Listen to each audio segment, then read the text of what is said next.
बर्तमान समय पाणीपाग विभाग पक्षर मिली लाटेस्ट खबर अनुजाई शीतर थरुची ओडिशा सिमिलीगुड़े तापमात्रा 3.5 डिग्री प्रबल शीतर थरुची सारा ओडिशा जाड़माड़े अस्तव्यस्त हो पड़ी साधारण जनजीवन सकाळ 8टारे घर बाहर मुस्किल हो पड़ुछि।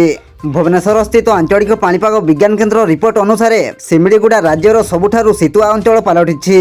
रेकर्ड होइतिबा तापमात्रा अनुसार सिमिलीगुड़ा पछरे रहिछि जी उदयगिरी एठारे 4 डिग्री तापमात्रा रेकर्ड करा जायछि।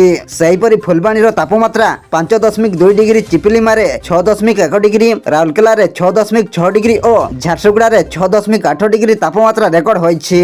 तेबे आसंतु पाणीपागर संपूर्ण खबर उपरे नजर पकाइबा किंतु ता पूर्वरु वीडियो को गोटे लाइक करंतु एवं भिडियोटी को आपण मानक सांगसाथी मानक अधिकरु अधिक मात्रा शेयर करंतु।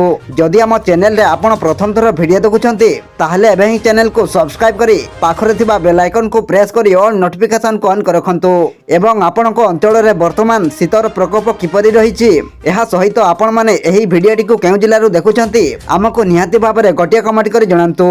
सूचना अनुसार दारिंगबाड़ी रो तापमात्रा 7 डिग्री रहिथिबा बेले अनुगुड़ भवानीपाटना रो तापमात्रा 8 डिग्री रहिछि। नवरंगपुर रो तापमात्रा 8.6 डिग्री रहिथिबा बेले कोरापुट रो 9.3 डिग्री केन्दुझर और सुंदरगढ़ रो 9.6 डिग्री रहिछि। अन्य समस्त अंचल रो तापमात्रा 14 डिग्री तळे रेकर्ड करा जायछि। तेबे राजधानी भुवनेश्वर तापमात्रा 13 डिग्री सेल्सियस रेकर्ड करा जायछि। आगको तापमात्रा आहुरी कमिबा नै पूर्वानुमान करिछि पाणीपाग केन्द्र। एपटे राज्यर विभिन्न जिल्ला को घनकुड़ी एवं शीतर लहरी पई येलो वार्निंग जारी करा जायछि।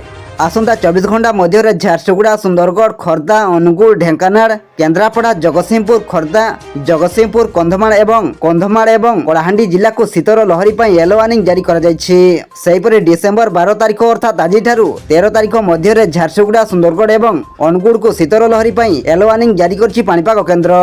सेहिपरि डिसेंबर 14 तारिख रु 15 तारिख मध्य सुंदरगढ़ और कोरापुट जिला को घनकुड़ी पर येलो वार्निंग जारी करा जायछि। एही समय मध्य यातायात बेले सतर्कता अवलंबन करने को पाणीपाग केन्द्र पक्षरु परामर्श दिया जायछि।